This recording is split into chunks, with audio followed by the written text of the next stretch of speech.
أعوذ بالله من الشيطان الرجيم. بسم الله الرحمن الرحيم.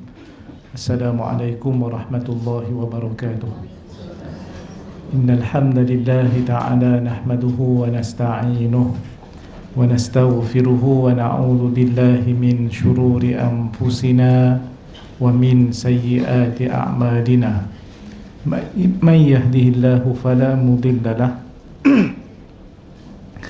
ومن يضلل فلن تجد له وليا مرشدا وأصلي وأسلم على سيدنا محمد صلى الله عليه وسلم إمام المصلحين وسيد المجاهدين وعلى آله وصحبه أجمعين.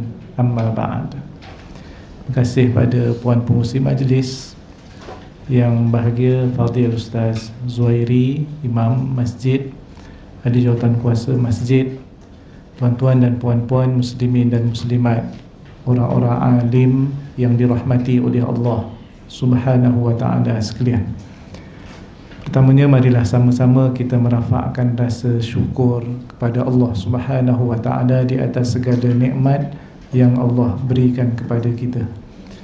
Alhamdulillah, kita juga bersyukur kepada Allah Ta'ala yang masih panjangkan umur dan usia kita sehingga saat dan ketika ini dalam keadaan sihat walafiat. Kita berada pada tanggal 17 Ramadan 1444 Hijrah, hari berlakunya peristiwa nuzul Al-Quran sebagaimana yang disebut oleh kebanyakan para ulama.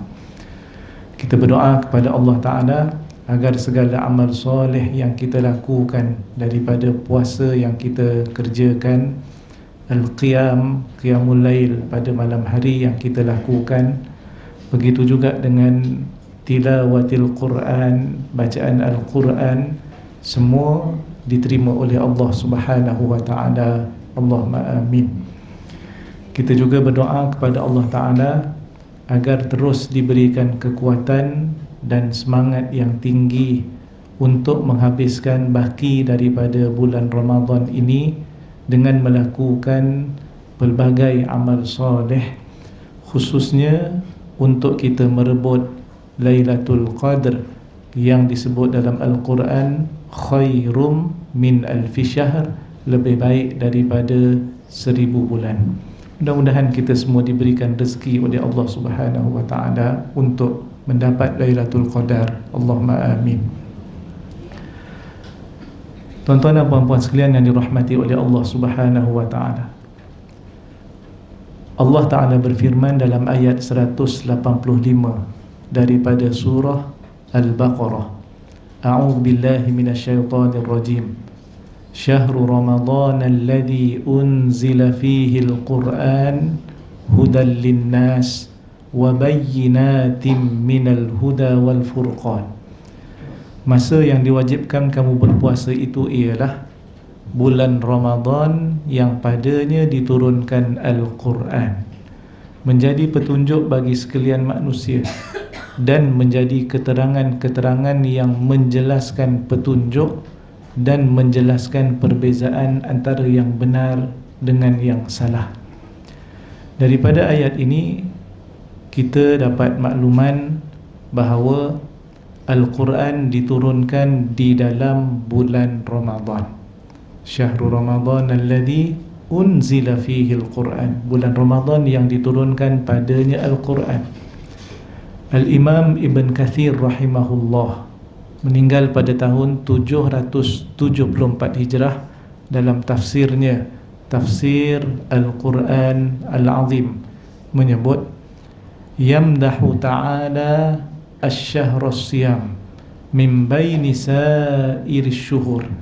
Allah Subhanahu wa ta'ala memuji syahr as-siyam, iaitulah bulan puasa. Bulan puasa merujuk kepada bulan apa? Bulan Ramadan. Bi anihtarahu, dengan Allah Ta'ala memilihnya, min bainihinna, daripada sekalian bulan-bulan yang lain, liinzalil Quran, untuk diturunkan padanya Al-Quran. Maknanya Allah Ta'ala yang maha berkuasa, Allah Ta'ala yang maha berkehendak telah memilih bulan Ramadan, tidak memilih bulan-bulan yang lain untuk diturunkan padanya Al-Quran. Maka bulan Ramadan dengan sebab pilihan itu menjadi mulia, dan satu daripada bentuk kemuliaan itu ialah nama bulan ini, iaitu bulan Ramadan, disebut secara spesifik sebagaimana ayat 185 surah Al-Baqarah. Tuan-tuan, saya dipahamkan tadi semuanya telah khatam Al-Quran. Maknanya telah selesai satu pusingan bermula daripada 1 Ramadan. Maknanya 30 juzuk. Sudah pasti di antara ayat yang dibaca, tak pastilah 1 hari bulan ke 2 hari bulan punya bahagian, maknanya semua akan baca ayat ini, 185 surah Al-Baqarah. Dan perkataan Ramadan disebut secara jelas, Syahrul Ramadan alladhi unzila fihi al-Quran. Dan kalau perasan ataupun tidak perasan, tidak ada nama bulan lain yang disebut di dalam Al-Quran sebagaimana bulan Ramadan. Carilah mana-mana surah, ataupun kalau nak search laju sikit, type bulan Rajab, keluar ataupun tidak dalam mana-mana surah. Tidak ada. Begitu juga dengan bulan Muharram, tidak disebut dalam mana-mana ayat Al-Quran. Begitu juga dengan bulan Safar, Rabiul Awal, Rabiul Akhir, Jumadal Ula, Jumadal Akhirah. Bulan Sya'ban tidak disebut, Syawal tidak ada dalam Al-Quran, Zulqa'dah tidak ada dalam Al-Quran, Zulhijjah tidak ada dalam Al-Quran. Bulan April lagilah tidak ada dalam Al-Quran. Yang ada hanya satu saja, iaitu Ramadan. Walaupun ada isyarat tentang bulan-bulan haram yang 4, tetapi Allah tidak sebut nama bulan itu. Yang disebut hanya sekadar clue, iaitulah ayat 36 daripada surah At-Taubah. Inna iddatash syuhuri 'indallahi 12 syahran fi kitabillah yauma khalaqas samawati wal arda minha arba'atun hurum. Sesungguhnya bilangan bulan di sisi Allah Subhanahu wa taala itu ada 12 di dalam kitab Allah sejak Allah menciptakan langit dan bumi, dan daripada 12 itu ada 4, iaitulah bulan-bulan haram. Tapi tak disebut apakah nama bulan itu. Yang detailkan ayat ini menyebut secara spesifik itu di dalam hadis Nabi SAW. Sebagaimana sabda Nabi SAW, as-sanatu 12 syahra, setahun ada 12 bulan, minha arba'atun hurum, daripada 12 itu 4 daripadanya adalah bulan-bulan haram, Zulqa'dah wa Zulhijjah wa Muharram, iaitu thalathun mutawaliyat. 3 daripadanya adalah berturut-turut, Zulqa'dah, Zulhijjah dan Muharram. Satu lagi, wa Rajabu Mudhar alladhi baina Jumada wa Sya'ban, dan satu lagi adalah bulan Rajab yang terletak di antara bulan Jumada merujuk kepada Jumadal Akhirah dan juga bulan Sya'ban.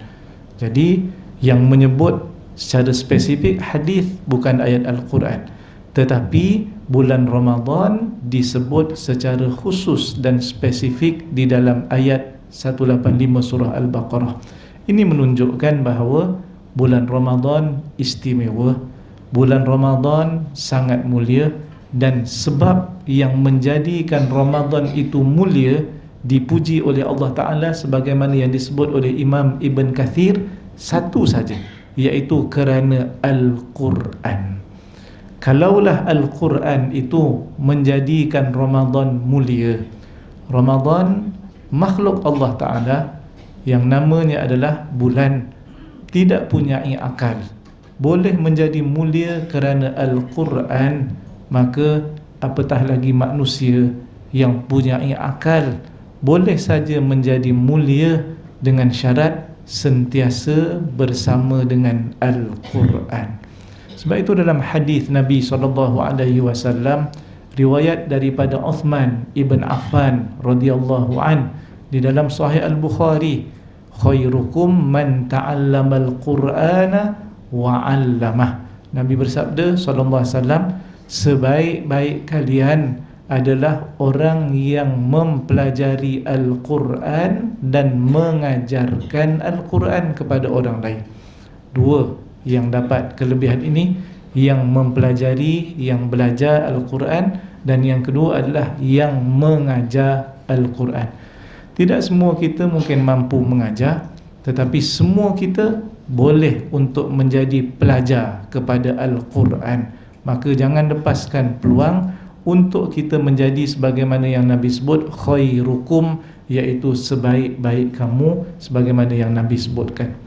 Tuan-tuan dan puan-puan sekalian, yang dimaksudkan dengan iaitulah Al-Quran diturunkan, syahrul Ramadan alladhi unzila fihi Al-Quran, maka peristiwa diturunkan Al-Quran itu disebut sebagai nuzul Al-Quran, iaitulah di peristiwa penurunan Al-Quran.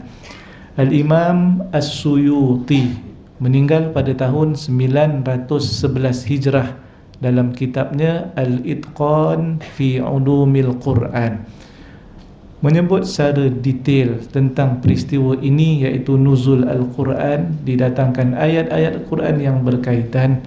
Begitu juga dengan riwayat hadis-hadis Nabi SAW yang berkaitan. Begitu juga Al-Imam As-Suyuti telah menyatakan bahawa terdapat dua fasa, iaitu peringkat penurunan Al-Quran. Peringkat yang pertama adalah turunnya Al-Quran secara sekaligus, dan peringkat yang kedua adalah secara berperingkat-peringkat. Yang turun sekaligus itu adalah secara jumlatan wahidah. Semua Al-Quran, kalau kita hitung 14 surah, 114 surah, ataupun dengan ayatnya 6,000 lebih ayat itu, ini semuanya sekaligus jumlatan wahidah. Maknanya secara sekaligus turun daripada Lauhin Mahfuz ke Baitul Izzah di langit dunia. Adapun peringkat yang kedua, turun secara berperingkat-peringkat, beransur-ansur. Ini adalah turun kepada Rasulullah sallallahu alaihi wasallam daripada Baitul Izzah ke langit dunia. Itu Baitul Izzah di langit dunia kepada Rasulullah sallallahu alaihi wasallam, berdasarkan kepada peristiwa tertentu, berdasarkan kepada soalan dan pertanyaan para sahabat ataupun orang ramai. Jadi turun berdasarkan peristiwa yang ini dalam hadis sebut 20 tahun lamanya, dan dari sudut kenyataan realiti biasa kita boleh kata ia turun selama 23 tahun. Kerana apa? Kerana Nabi berdakwah di Mekah selama 13 tahun, dan Nabi berdakwah selepas hijrah selama 10 tahun. Jadi jumlahnya 23 tahun. Jadi yang mana satu yang kita sambut nuzul Quran ini, sampai Malaysia cutilah tuan-tuan sekalian nuzul Quran. Cuma hari ini ramai tak perasan sebab kebetulan hari Sabtu. Tu orang tak perasan tu. Tetapi kalau weekdays dia jatuh nuzul Quran 17 Ramadan, sama ada Isnin ataupun sehinggalah hari Jumaat, mungkin ramai yang perasan dan ramai tahu cuti. Cuti apa? Nuzul Quran. Tanya lagi nuzul Quran peringkat 1 ke peringkat 2, kita cuti je lah Ustaz. Buat apa nak banyak tanya. Jadi sebenarnya nuzul Quran itu yang kita cuti, dan yang disebutkan di dalam ayat 185 surah Al-Baqarah itu merujuk kepada peringkat yang mana? Al-Imam As-Suyuti menyebut peringkat itu adalah peringkat yang pertama, yang turunnya adalah secara sekaligus. Kenapa? Kerana disebut dalam ayat ini yang diturunkan Al-Quran padanya kembali kepada awal ayat Syahrul Ramadan, iaitu pada bulan Ramadan. Kerana yang turun kepada Nabi SAW itu tidak semuanya dalam bulan Ramadan. Ada bulan Muharram selama 23 tahun itu, ada bulan Safar turun ayat Al-Quran, Ada ketikanya ketika bulan Zulhijjah, ketika haji wada', selepas Nabi menunaikan haji. Maknanya realiti itu menunjukkan bahawa yang turun kepada Nabi SAW itu adalah tidak semestinya bulan Ramadan sahaja. Maka ayat ini menyebut nuzul Quran adalah dalam bulan Ramadan, maka ia bermaksud peringkat yang pertama, iaitu yang secara sekaligus. Cuma tidak disebut dalam ayat ini bulan Ramadan bila, siang ataupun malam. Maka kita kena rujuk ayat Al-Quran yang lain. Antaranya adalah ayat yang pertama daripada surah Al-Qadar, iaitulah firman-Nya, inna anzalnahu fi lailatul qadar, sesungguhnya kami turunkannya, iaitulah Al-Quran, pada malam Al-Qadar. Jadi siang ke malam? Malam. Malam itu dinamakan sebagai malam Al-Qadar. Dan malam itu juga disebut dengan nama yang lain, sebagaimana ayat yang ketiga daripada surah Ad-Dukhan, firman Allah Ta'ala, inna anzalnahu fi lailatim mubarakatin, sesungguhnya kami telah turunkannya Al-Quran pada malam yang diberkati.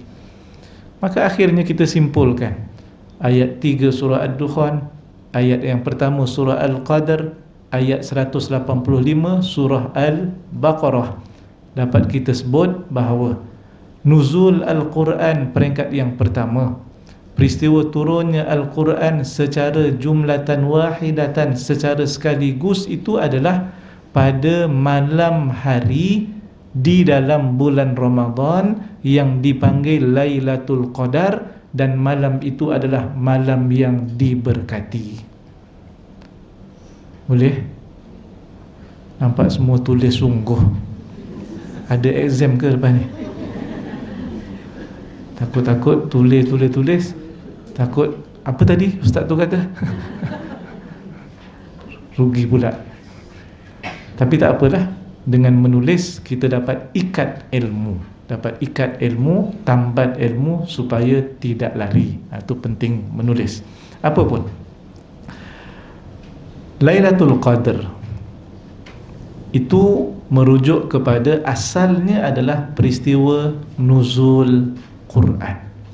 Maka tuan-tuan dan puan-puan sekalian, yang kita sambut peristiwa nuzul Quran itu sangat dekat dengan Lailatul Qadar, dan malam itu adalah malam yang diberkati oleh Allah Subhanahu wa taala. Maka sebab itu, walaupun peristiwa ini telah pun berlalu pada zaman Nabi SAW, peristiwa itu sekali saja, iaitulah dalam bulan Ramadan pada zaman Nabi, pada waktu malam, namanya Lailatul Qadar, dan malam itu diberkati oleh Allah Ta'ala. Dah berlalu ke belum? Dah berlalu, dah habis. Cuma fadilatnya, iaitulah fadilat Lailatul Qadar itu dipanjangkan oleh Allah Ta'ala kepada umat Nabi Muhammad sallallahu alaihi wasallam, yang itulah yang disuruh kepada kita untuk kita rebut, untuk kita kejar betul-betul. Kerana apa? Kerana khairum min alfi syahr, lebih baik daripada 1000 bulan. Sebelum kita lanjutkan tentang Lailatul Qadar, kita cerita tentang Al-Quran. Yang Al-Quran ini, selepas kita faham penurunan yang pertama secara sekaligus telah pun berlaku, iaitulah daripada Lauhin Mahfuz ke Baitul Izzah di langit dunia, peringkat yang pertama tadi. Adapun peringkat yang kedua juga disebut sebagai nuzul Quran, tetapi yang ini adalah peringkat diturunkan kepada Nabi SAW beransur-ansur, supaya ia sesuai dengan keadaan, dengan peristiwa yang berlaku. Dapat kita faham juga, Allah Ta'ala yang maha mengetahui sebelum berlakunya peristiwa peperangan Badar Al-Kubra sebagai contoh. Maknanya Allah yang maha mengetahui sebelum peristiwa itu berlaku, telah diketahui oleh Allah Ta'ala bahawa ia akan berlaku. Sebab ayatnya sudah turun siap-siap, jumlatan wahidah. Allah Ta'ala juga tahu bahawa para sahabat Nabi nanti akan tanya selepas peperangan mereka berebut harta rampasan. Lalu direkodkan dalam surah Al-Anfal ayat yang pertama, yas'alunaka 'anil anfal. Mereka bertanya kepadamu wahai Muhammad sallallahu alaihi wasallam berkaitan dengan harta rampasan perang. Allah Subhanahu wa taala rekodkan soalan itu dan jadikan ayat Al-Quran, dan Allah Ta'ala jawab siapakah yang berhak untuk dapat Al-Anfal, harta rampasan perang. Kalau kita tengok betul-betul ayat dalam surah Al-Anfal, bukan jawapannya pada ayat kedua, bukan jawapannya pada ayat ketiga. Ayat kedua, ketiga, keempat, ini semua Allah sedang mendidik umat Islam. Kenapa tiba-tiba lepas siap berperang bergaduh untuk dapat harta? Bukankah hari itu setiap daripada kamu keluar daripada rumah bukan niat nak perang pun? Ayat ketujuh sebut wa idh ya'idukumullahu ihda ta'ifataini annaha lakum wa tawadduna anna ghayra dhati syaukati takunu lakum. Ketika Allah janjikan untuk kamu dua kumpulan, yang kamu kendaki adalah kumpulan yang tidak bersenjata. Kenapa ada dua kumpulan? Rasulullah bagi tahu pada para sahabat selepas mengetahui ada rombongan perdagangan yang balik daripada Syam. Orang-orang Mekah berniaga daripada Syam nak balik ke Mekah, diketuai oleh Abu Sufyan bin Harb. Rasulullah bagi tahu para sahabat, silakan keluar daripada rumah kalau siapa-siapa nak ambil barang perdagangan itu. Allah nak ganti keharusan ini sekali ini saja. Allah nak ganti orang-orang yang berhijrah dahulu, tinggalkan rumah, tinggalkan harta, tinggalkan segala-galanya kerana Allah. Tidak ada harta yang mereka bawa sehelai sepinggang perginya. Kali ini Allah ingin ganti. Masing-masing keluar. Keluar bukan nak perang, nak sekat orang tengah jalan aja, nak ambil barang perdagangan sebab Nabi izinkan, kerana Allah nak bagi ganti. Tiba-tiba Abu Sufyan bin Harb dapat tahu bahawa orang-orang Islam nak keluar ambil barang perdagangan orang-orang Mekah. Dia hantar seorang lelaki, iaitulah namanya Dom. Nama dia dua huruf je, dot mim, Dom nama dia. Cepat ke Mekah. Di Mekah dapat berita itu, Abu Jahal dan orang-orang Quraisy berbincang dan mesyuarat. Mereka bersetuju untuk siapkan pasukan tentera. Di Mekah bertolak tentera daripada orang-orang Quraisy. Abu Sufyan telah lepas daripada orang-orang Islam, barang-barangnya telah maknanya selamat. Orang Islam tak tahu apa yang dirancang oleh orang musyrik daripada Mekah. Yang mereka tahu nak ambil barang perdagangan Abu Sufyan. Inilah dua kumpulan yang dimaksudkan dalam Al-Quran tadi. Allah ungkit balik semua cerita itu. Dulu kamu keluar bukan untuk berperang, dulu kamu begini. Allah tunjukkan mereka itu jumlahnya sedikit, sedangkan jumlah mereka ramai, supaya berlaku pertempuran. Kalau daripada awal masing-masing orang Islam takut, oh jumlah mereka ramai, kita sedikit, tak jadilah perang. Wa yuqallilukum fi, dan kami sedikitkan mereka pada pandangan kalian. Psikologi. Jadi akhirnya jawapan kepada yas'alunaka 'anil anfal itu ayat ke berapa? Selepas ayat 40, tuan-tuan dan puan-puan sekalian.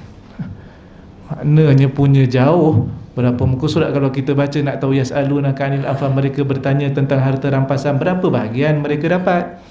Jawapannya lepas ayat 40, tuan-tuan dan puan sekalian. Kerana apa? Allah ingin merawat penyakit hati orang-orang Islam. Baik, peristiwa ini berlaku, real berlaku, kemudian barulah turun ayat Al-Quran. Senang ataupun tidak senang untuk kita mengingat ceritanya?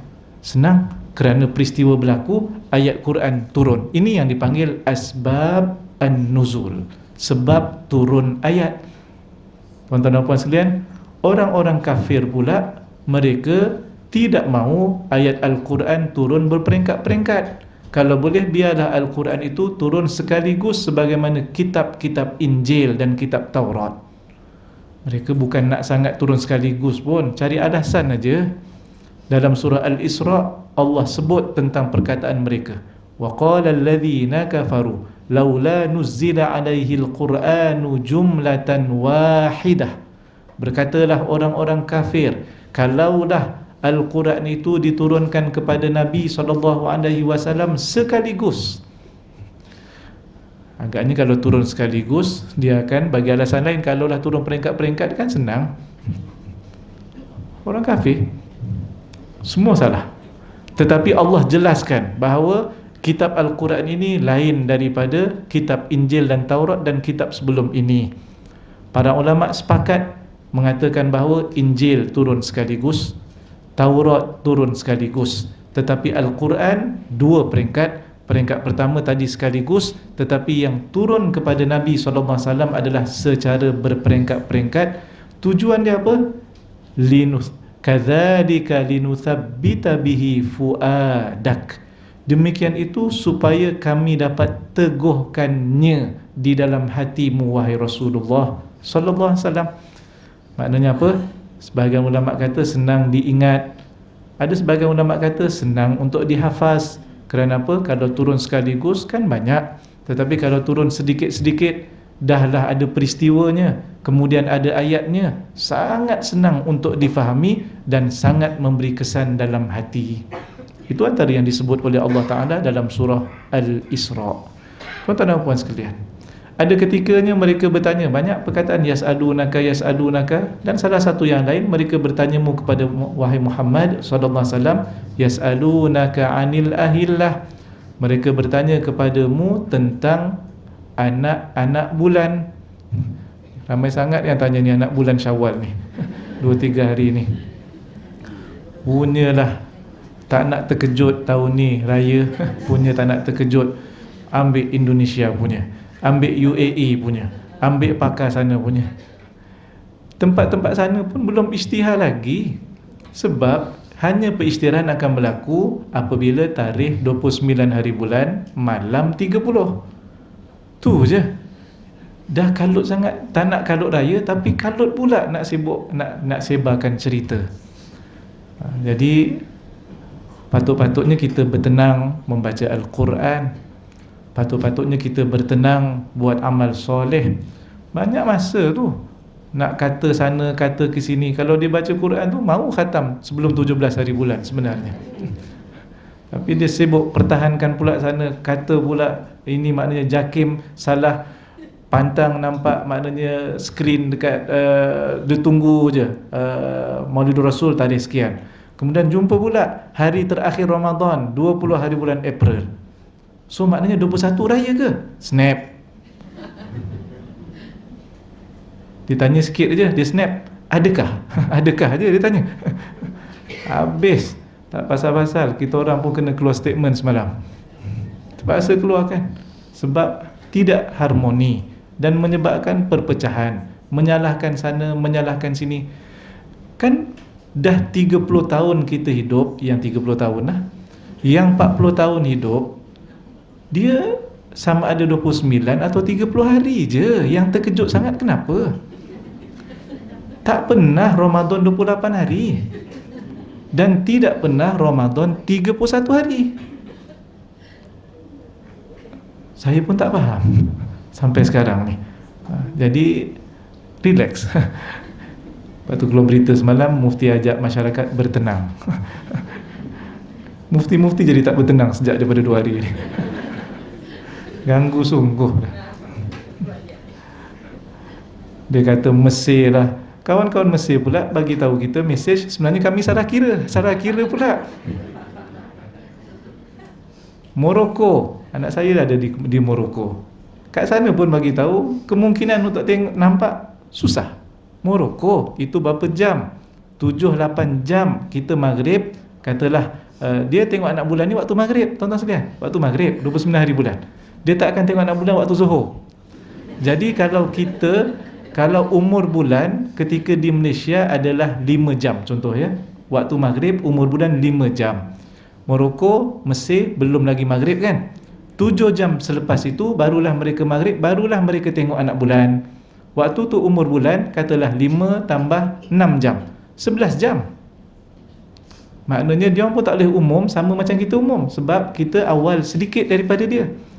Tu je lah ceritanya. Itu boleh panggil Jabatan Mufti bahagian falak, mungkin bagus untuk kita terangkan tentang mencerap anak bulan hilal. Begitu juga dengan kiblat dan seumpamanya, insya-Allah. Cuba panggil tahun depan lah, gantikan saya. Ustaz Zuhairi kalau dia panggil saya je mesej, saya dah tahu ni dah setahun dah ni. Ramadan tahun lepas.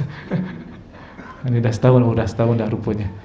Apa pun tuan-tuan dan puan sekalian, mereka bertanya kepadamu tentang anak bulan. Allah Ta'ala jawab, qul hiya mawaqitu lin-nasi wal hajj. Katakanlah wahai Muhammad, ia adalah berkaitan dengan masa-masa yang berkaitan dengan urusan manusia dan khususnya ibadah haji.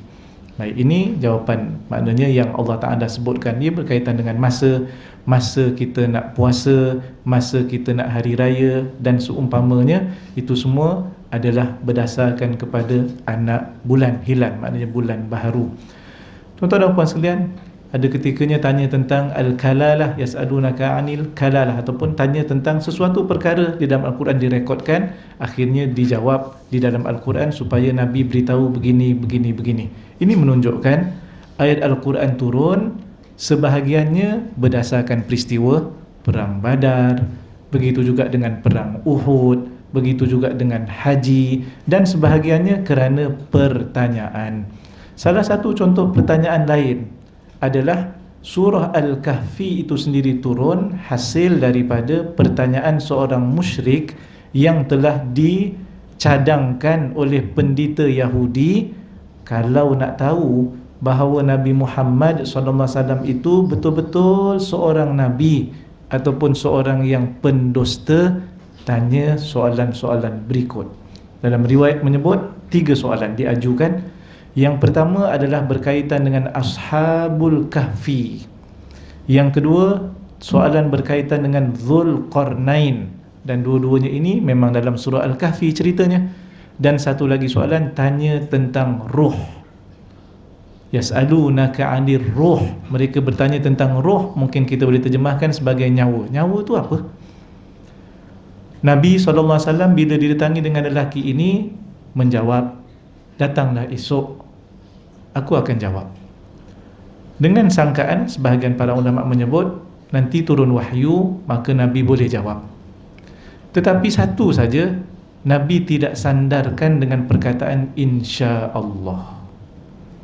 Jawab secara biasa, datang esok akan jawab. Tuan-tuan dan puan sekalian, hari kedua datang lelaki itu, Nabi masih tidak jawab. Kerana apa? Kerana tidak turun wahyu. Kalaulah Al-Quran, ini bukti yang lain, kalaulah Al-Quran dicipta oleh Nabi SAW, tak payah tunggu esok, jawab je terus semalam pun tak apa. Sebab kalau direka oleh Nabi, ini menunjukkan ia bukan rekaan daripada Nabi SAW. Hari kedua, 3 tidak turun. Keempat, masih belum turun, Nabi tidak jawab. Kelima, masih tidak dijawab kerana belum turun wahyu.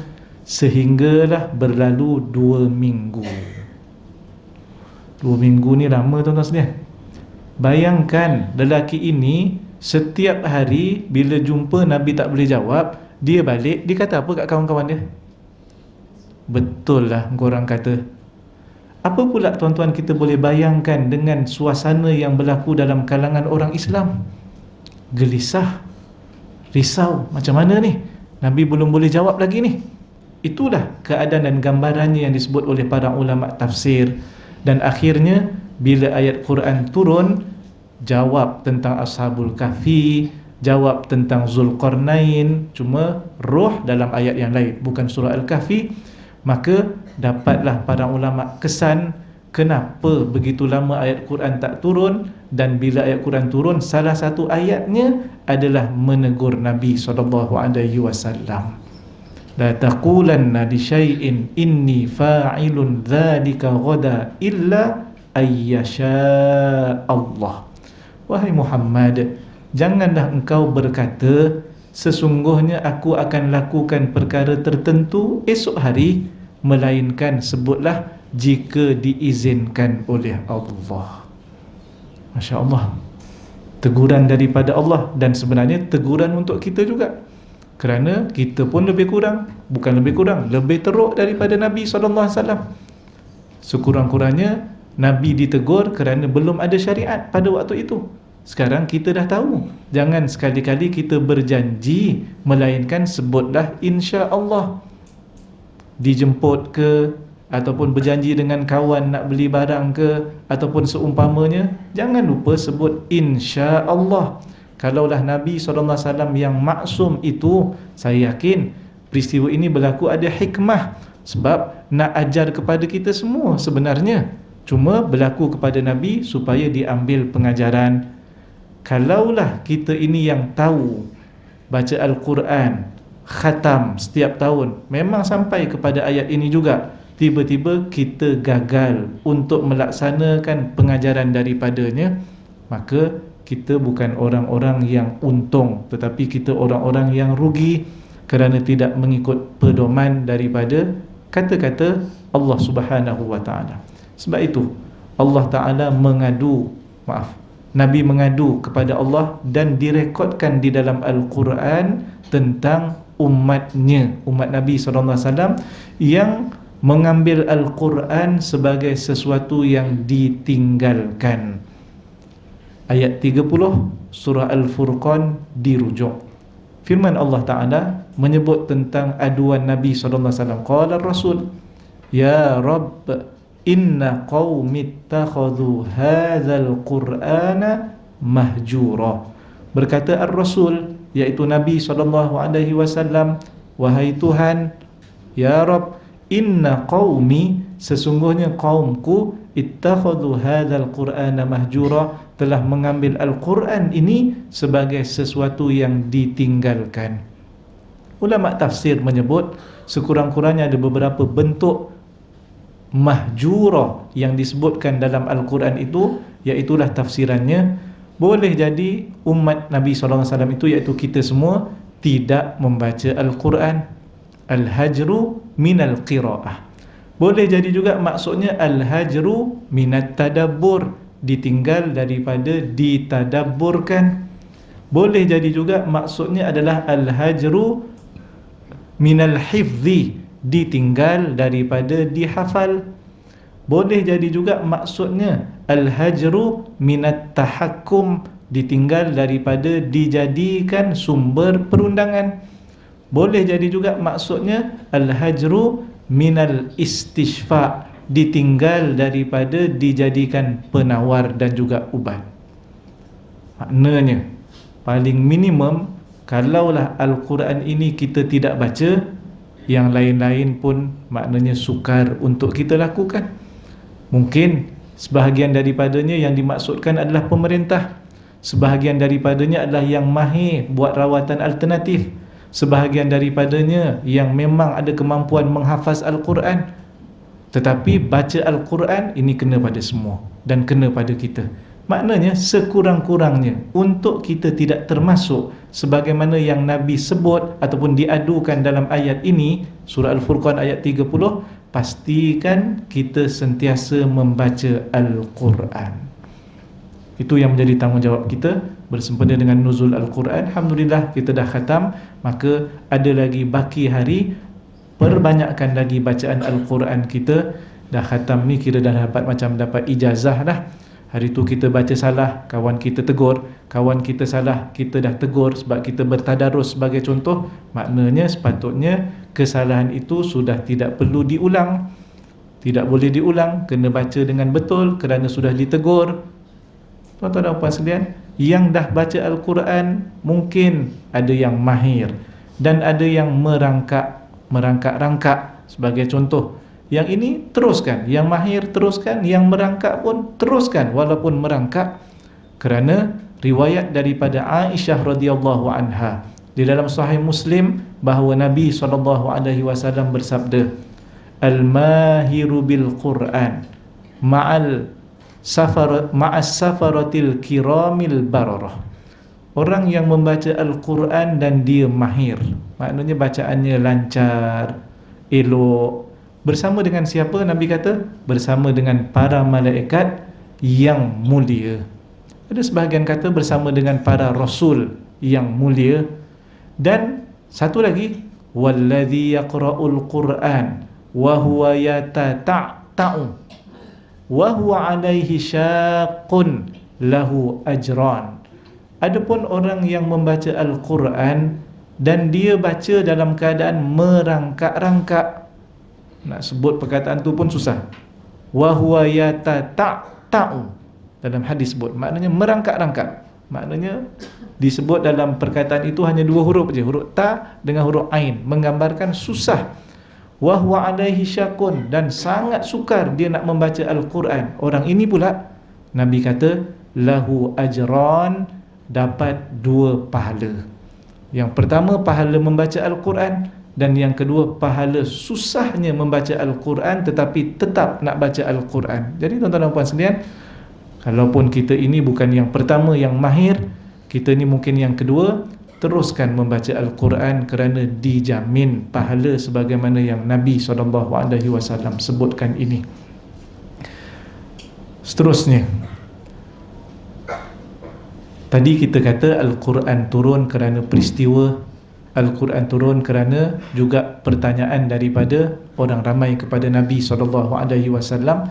Inilah yang memudahkan kita faham hikmah kenapa diturunkan berperingkat-peringkat. Salah satu yang utama adalah kadzalika linutsabbita bihi fuadak, untuk kami teguhkan, perkuatkan ia di dalam hatimu wahai Muhammad sallallahu alaihi wasallam. Tuan-tuan dan puan-puan sekalian, perkara kedua yang saya ingin sentuh adalah berkaitan dengan Lailatul Qadar tadi. Fadilat, iaitu sambungan yang Allah panjangkan fadilat daripada peristiwa nuzul Quran, iaitulah yang disebut juga sebagai Lailatul Qadri. Al-Imam Izzuddin Ibn Abdissalam, tokoh dalam mazhab Asy-Syafi'i, meninggal pada tahun 660 Hijrah. Buat catatan dalam kitab kecilnya, tak besar sangat kitab ini, satu tajuk habis dibicarakan, iaitulah Maqasid As-Sawm, iaitu kita kata objektif daripada ibadah puasa, kalau kita terjemahkan begitu. Ada beberapa fasal, yang ini saya ambil daripada lebih kurang fasal yang kelima daripada kitab ini, menyebut tentang cerita ataupun tajuk yang berkaitan dengan iltimas Lailatul Qadri, iaitu hendaklah berusaha mencari. Iltimas tu kena cari, dia tak boleh tunggu. Sebab tu kena usaha sampai dapat rezeki. Dan wallahu alam, saya rasa antara doa yang bagus yang kita amalkan adalah minta supaya diberikan rezeki Lailatul Qadar. Sebab macam kita mencari rezeki, memang kita cari supaya dapat rezeki. Tetapi ada orang yang mungkin berdoa, Allahumma balighna Ramadan, sampaikanlah kami. Yang ini wallahu alam macam kurang tepat sikit dah. Dia terikut dengan doa bulan Rajab dengan Sya'ban tu. Allahumma barik lana fi Rajabi wa Sya'ban wa balighna Ramadan. Ya Allah, berkatilah kami dalam bulan Rajab, bulan Sya'ban, dan sampaikanlah kami kepada bulan Ramadan. Bila dah sampai bulan Ramadan, dia punya tone diikut juga, Allahumma barik lana fi Ramadan wa balighna Lailatul Qadri. Dia sebenarnya kena ubah, warzuqna Lailatul Qadri, dan mintalah supaya kami diberi rezeki. Sebab bukan nak sampai je, sampai tak buat ibadah, buat apa? Sebab bulan Ramadan tetap akan sampai. Dia tarawih ke, dia puasa ke, Ramadan sampai. Dia tak puasa pun Ramadan sampai. Adakah kita nak Lailatul Qadar berlaku pada malam itu, kita ini orang yang tidak buat apa-apa? Rugi. Jadi itulah balaghahnya perkataan Allahumma rzuqna Lailatul Qadri. Mungkin itu lebih tepat dalam doa kita. Apa pun, Imam Izzuddin Ibn Abdissalam menyebut bahawa kenapa dinamakan Lailatul Qadar. Dinamakan Lailatul Qadr itu pada bahasa kerana ia adalah Lailatun Syarifatun, ia adalah malam yang mulia.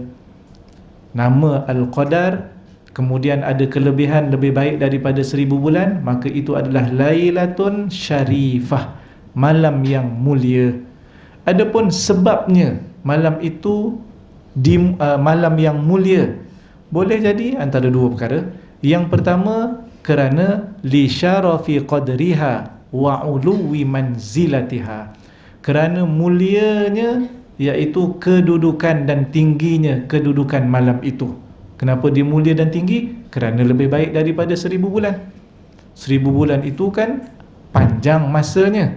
Kalau dikira, ramai kawan kita kira, kita pun boleh kira juga pakai kalkulator, lebih kurang 83 tahun lebih, 83 tahun 4 bulan, dan begitulah seterusnya. Kita ini pula umurnya tidak panjang, antara 60 ataupun 70. Siapa yang lebih tu tidak berapa ramai lah, tidak berapa ramai. Kawan-kawan kita dah meninggal dunia, yang sekolah rendah kawan kita dah meninggal dunia, yang sekolah menengah pun sebahagian dah meninggal dunia, yang satu universiti pun sebahagian dah meninggal dunia. Ada kawan yang maknanya mungkin sekerja kita pun sebahagian meninggal dunia. Pagi tadi dapat maklumat, AJK satu masjid yang selalu hubungi saya untuk ingatkan kuliah maghrib di satu daerah pun meninggal dunia kemalangan. Jadi semua orang akan mati, semua orang akan meninggal dunia. Cuma setakat ni bila kita sebut orang meninggal dunia, kita belum meninggal lah. Tapi akan datang, kalau orang pula kata kita meninggal, maknanya kita dah meninggal lah waktu tu. Jadi tuan-tuan dan puan-puan sekalian, 60 tahun, 70 tahun, sekarang malam itu lebih baik daripada 1000 bulan. Masya Allah, ini satu yang sangat istimewa untuk umat Nabi Muhammad SAW. Ada riwayat yang menyebut para sahabat risau dan cemburu dengan umat terdahulu yang umurnya panjang. Kalau kita baca tafsir, kita baca ayat Al-Quran, dakwah Nabi Nuh alaihissalam itu 1000 tahun tolak 50, maknanya 950 tahun. Jadi kalau Nabi Nuh berdakwah begitu lama, umatnya pun sama macam Nabi Nuh juga, lama, panjang umurnya nak dibandingkan dengan kita. Itu kalau dia buat grup WhatsApp tu banyak tu. Kalau dia reunion, dia bukan cerita 30 tahun lepas, dia akan tanya 600 tahun lepas. Ingat tak kita main bola sama-sama? Duk membayang lah tuan-tuan sekalian kalau umur panjang. Itu pun kita dah rasa lama dah. Dah lama tak jumpa, 30 tahun tak jumpa tuan-tuan sekalian. Ada orang-orang yang kita baru terjumpa, rupanya kawan sekolah rendah kita tuan-tuan sekalian. 30 tahun, 40 tahun. Alhamdulillah, Allah panjangkan umur kita. Itu pun dah banyak yang kita lupa waktu kita sekolah rendah dan seumpamanya. Akhirnya, yang para sahabat fikir ni, tuan-tuan sekalian, para sahabat dia fikir bagus. Kita ni yang fikir lain, cerita pasal dunia, cerita pasal makan, reunion, grup WhatsApp, Telegram dan seumpamanya. Para sahabat cemburunya pada apa? Pada ibadah. Kalau umur panjang, banyaklah peluang beribadah lama. Itu yang difikirkan. Sama macam kita baca athar daripada Ibn Mas'ud radhiyallahu an. Tiap-tiap hari bila terbenam matahari, dia fikir apa? Dia fikir amal. Sehingga sebut dalam satu athar, ma nadimtu ala syai'in nadami fi yaumin. Tidak ada perkara yang aku menyesal semenyesalnya aku terhadap satu hari, gharabat fihi syamsuh, yang matahari terbenam pada waktu itu, naqasa fihi ajadi walam yazid fihi amali. Yang matahari terbenam, ajal aku semakin dekat, tetapi amalanku tidak bertambah. Ini cara berfikir para sahabat. Dan dalam cerita yang umur panjang umat terdahulu, para sahabat pun fikir, kalaulah umur mereka panjang, Masya Allah, banyaklah, lamalah masanya nak buat amal kalau digunakan sepenuhnya. Lalu Nabi faham apa yang disebut oleh para sahabat itu. Lalu salah satu daripada Allah Ta'ala dengan rahmatnya berikan kepada umat ini, umat Nabi Muhammad SAW, adalah Lailatul Qadri. Umur tidak panjang, tetapi buat amal pun tak banyak. Cumanya fadilatnya lebih baik daripada 1000 bulan.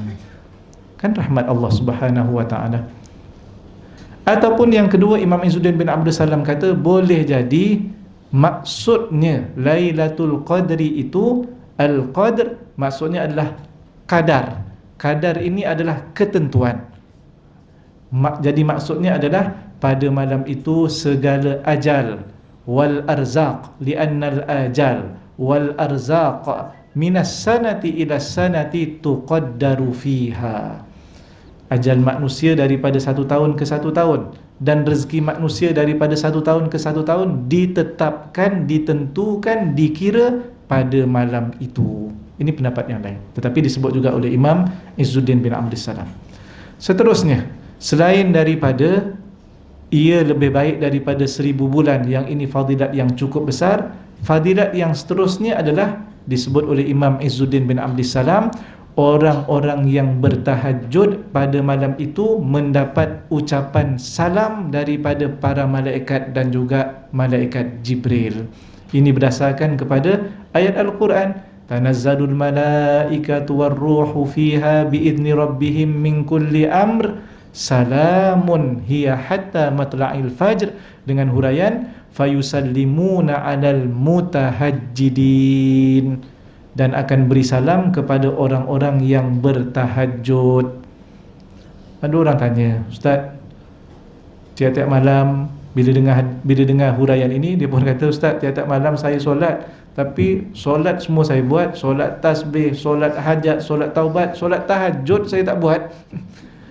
Macam mana? Kira dapat ke tak salam daripada malaikat Jibril dengan malaikat-malaikat lain ni? Jadi tuan-tuan dan puan sekalian, pertama sekali, kalau kita merujuk kepada perkataan tahajud, sebenarnya ia bukan nama solat. Dia bukan nama satu solat sunat. Dia adalah nama apa sahaja yang tuan-tuan dan puan-puan lakukan daripada sebarang jenis solat, asalkan saja selepas daripada tidur. Kita tidur waktu malam, bangun. Kerana tahajud itu maksudnya tinggalkan tempat tidur. Dalam Al-Quran Allah menyebut, wa minal laili fatahajjad bihi nafilatan laka asa ayyab'athaka rabbuka maqaman mahmuda. Dan daripada waktu malam itu lama, daripada pukul sekian sampai pukul sekian, satu juzuk daripadanya hendaklah kamu tinggalkan tempat tidur kamu, beribadah. Fatahajjad bihi nafilatan lak, sebagai suatu tambahan yang sunat, bukan yang wajib, sunat. Solat tasbih pun tahajud, solat taubat selepas bangun tidur pun tahajud, solat witir pada waktu malam juga tahajud. Jadi sebenarnya cover semua. Dah yang tahajud pula tanya, Ustaz, macam mana pula saya dah niat usolli sunat tahajudi? Tak apa dah. Yang dah buat okey lah, dapat juga insya-Allah. Ya, zaman sekarang zaman terkejut je tuan-tuan sekalian. Bagi satu info terkejut, bagi satu info terkejut, terkejut saja. Bila kita sebut pula, kita tegur. Bila orang tanya macam mana dengan solat witir, soalannya adalah, Ustaz, witir tu kan ganjil, macam mana nak niat solat sunat witir yang 2 rakaat pertama tu? Usolli sunatal witri, saja aku solat sunat ganjil, tetapi kita sebut rakaataini, 2 rakaat. Sejak bila 3 rakaat tu ganjil? Genap. Rakaataini witir. Rupa-rupanya ulama dah bahas panjang. Yang kita lakukan itu sebenarnya witirnya jumlah keseluruhan, iaitu yang 3 ataupun 5 ataupun 7 ataupun 9. Dan boleh dilakukan hanya satu salam saja 3 rakaat.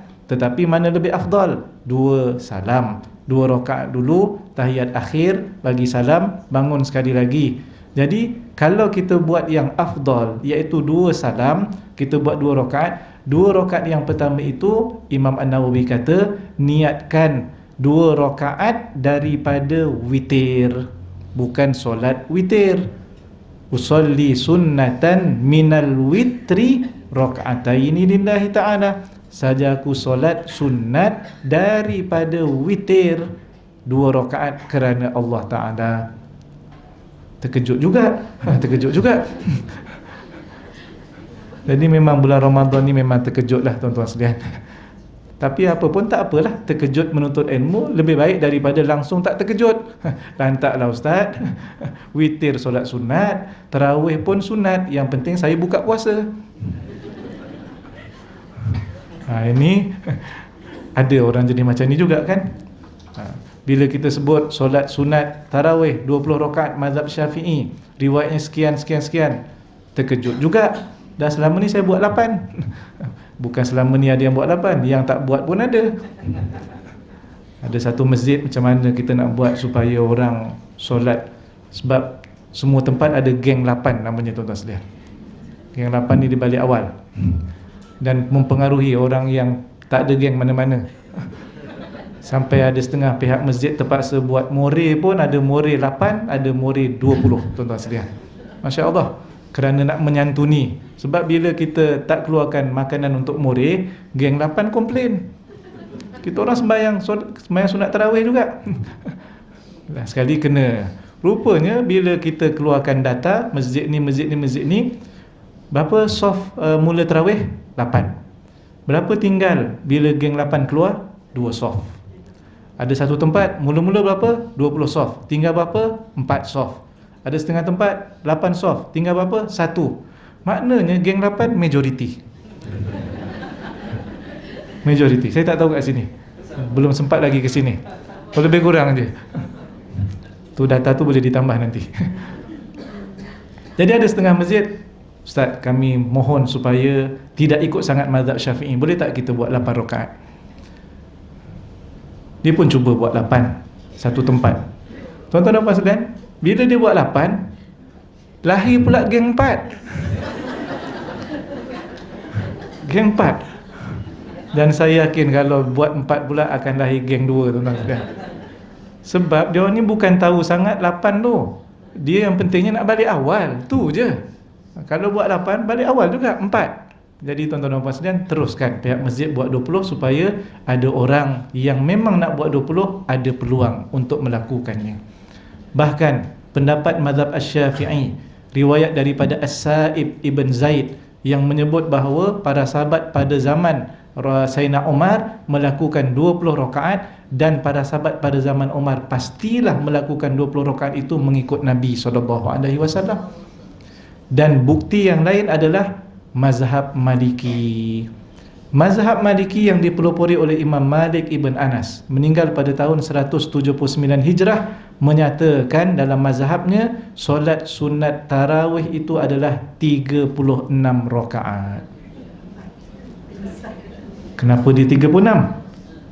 Kerana asas tarawih itu adalah 20. Orang-orang pengikut mazhab Maliki ramai di Madinah, kerana Imam Malik adalah disebut sebagai Imam Darul Hijrah, Imam tempat bumi hijrah. Baik, orang Madinah ada Masjid An-Nabawi, tetapi tidak ada Masjidil Haram. Masjidil Haram ada Kaabah, tawaf hanya di Mekah, tidak ada tawaf lain daripada Mekah. Lalu bila mereka melihat orang-orang Mekah punyai peluang untuk bertarawih, diselangi di antara solat sunat tarawih itu, selepas 4 rakaat tawaf 7 pusingan, lepas 4 rakaat tawaf 7 pusingan, lepas 4 rakaat maknanya 2 rakaat salam, 2 rakaat salam, kemudian berehat. Berehat mereka itu yang dipanggil tarwihah, itulah nama tarawih, daripada huruf ha, tarawih, bukan tawarikh, bukan tarawih. Banyak juga iklan yang salah. Maknanya tukang type-nya tu memang dia punya iktikad ejaannya salah dah tu. Dia tarawih rehat, dia ha, rehat, berehat-rehat, santai-santai. 2 rakaat salam, 2 rakaat salam, berehat sebentar. Tetapi rehatnya orang Mekah, mereka akan tawaf 7 pusingan. Lepas siap 7 pusingan tawaf, sambung balik tarawih, 2 rakaat salam, 2 rakaat salam, kemudian berehat lagi, tarwihatus tsaniyah, dan mereka akan tawaf 7 pusingan. Kemudian sambung lagi 2 rakaat salam, 2 rakaat salam, tarwihatus tsalitsah, berehat lagi, dan mereka tawaf 7 pusingan.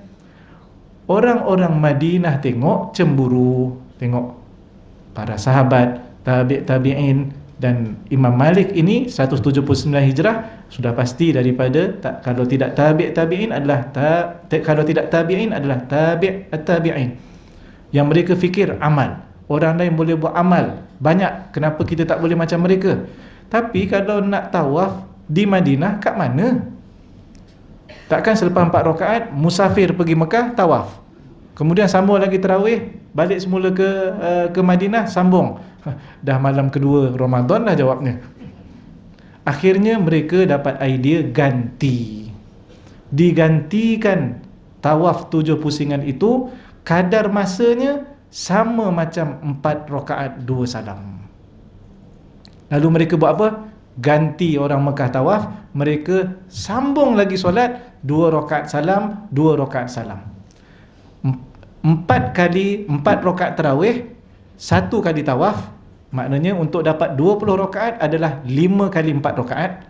Dan di tengah-tengahnya 4 kali tawaf diganti dengan 4 rakaat setiap kali tawaf. 4 kali 4, 16. Jadi 16 tambah dengan 20 adalah 36 rakaat.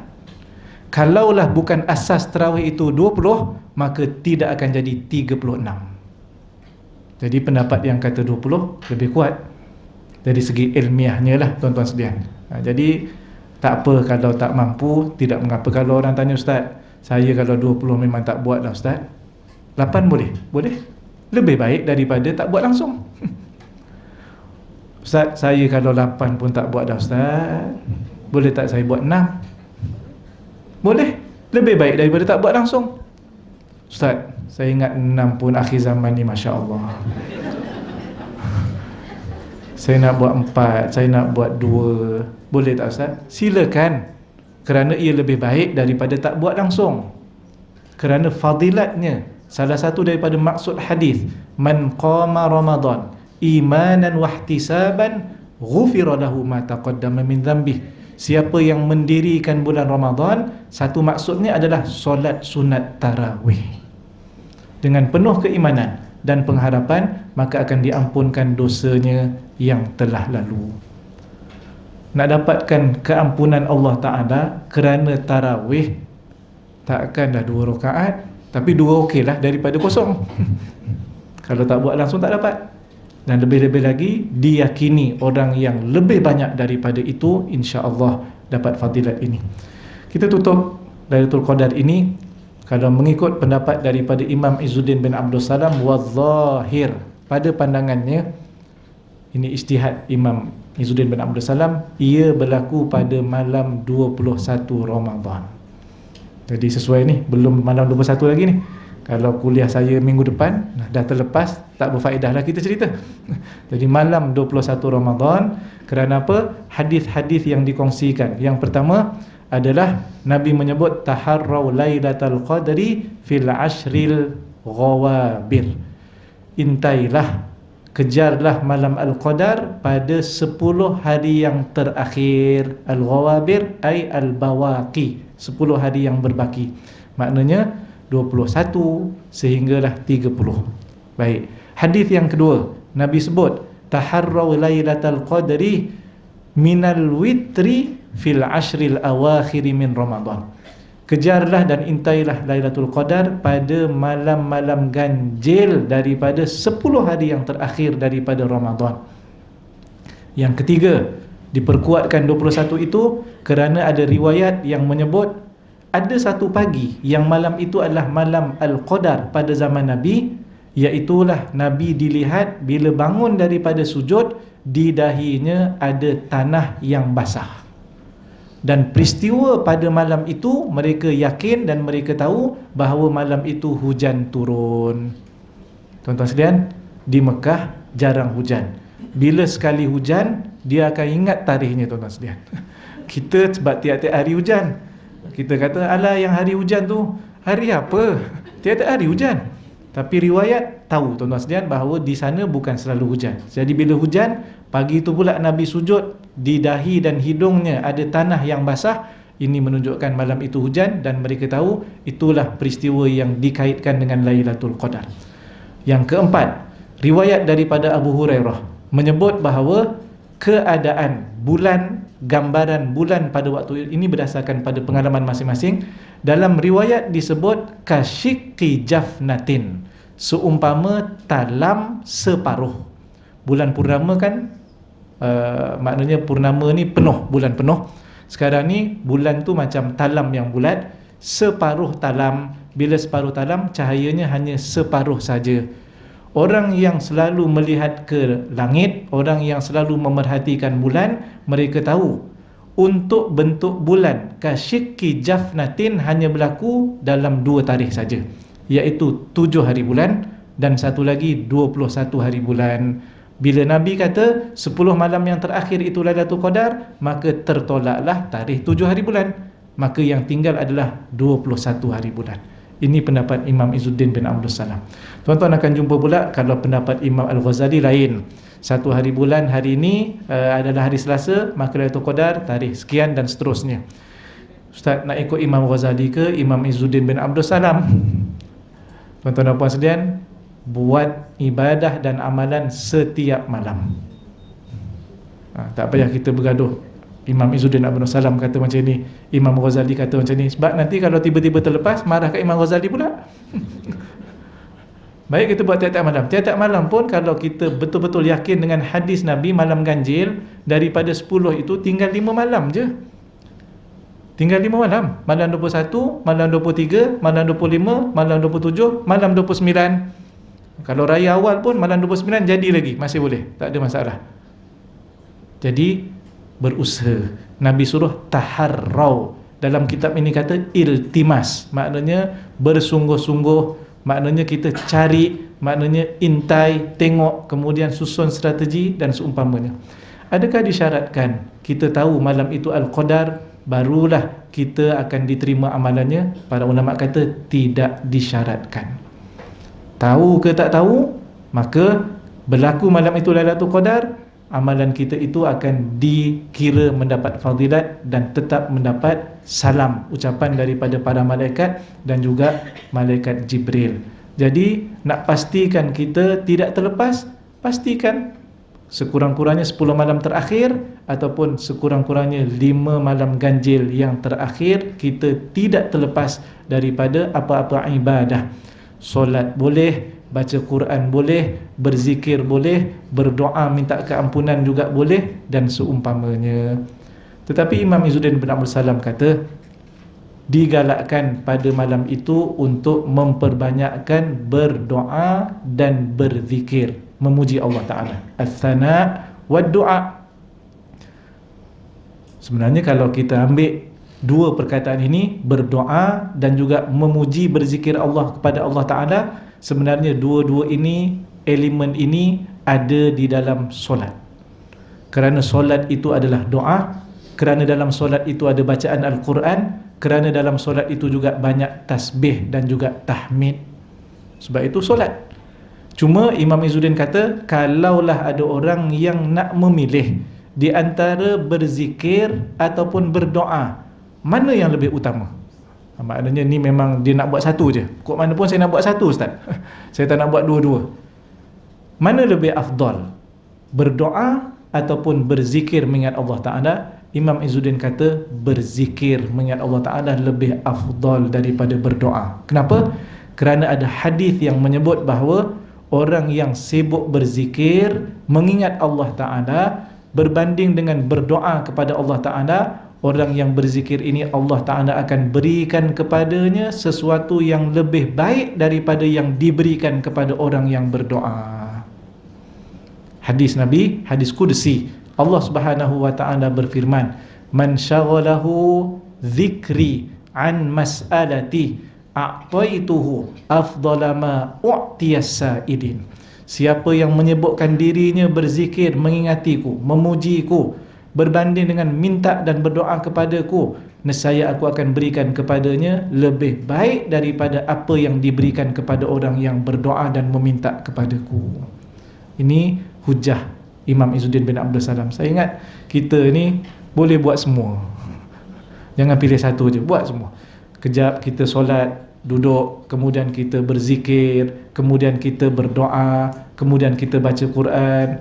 dah ada tenaga, bangun balik kita solat dan seterusnya. InsyaAllah kita doa sama-sama kita semua mendapat rezeki Lailatul Qadar. Tidak dilepaskan begitu saja Ramadan ini, supaya kita mendapat dan mengutip, mengumpul semua kebaikan yang Allah berikan kepada umat Islam sepanjang bulan Ramadan ini. Saya rasa cukup sekadar itu pada pagi ini. Yang baik datang daripada Allah, yang kurang daripada saya. Aku qauli hadza astaghfirullahal azim li wa lakum. Assalamualaikum warahmatullahi wabarakatuh. Datuk ada soalan satu, Datuk boleh? Sempat nak tanya tak, saya cakap dia. Nak zuhur dah ni. Nak zuhur dah ni. Ya ke? Satu boleh. Satu suku bunga. Soalan dia, bolehkah kita memasang dua niat, iaitu qada subuh dan tarawih serentak waktu niat solat tarawih?